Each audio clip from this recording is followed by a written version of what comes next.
This is the first step to check the S&P 500 historical data online completely for free. If this helped, drop a like, share the video, and subscribe for more. Presets and effects for life, click the link down below and enjoy the tutorial.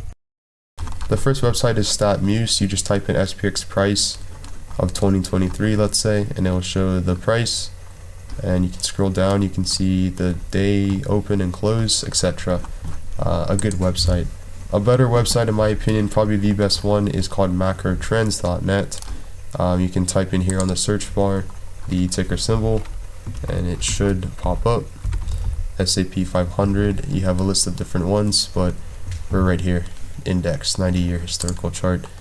You can scroll down and click on the first tab, historical chart, and you can click all years, 5 years, etc. and it dates back all the way until 1928 up until the present.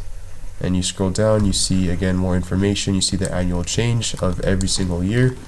Definitely recommend checking out this website. You have different I guess pictures or charts of different things, as you can see. Pretty good website.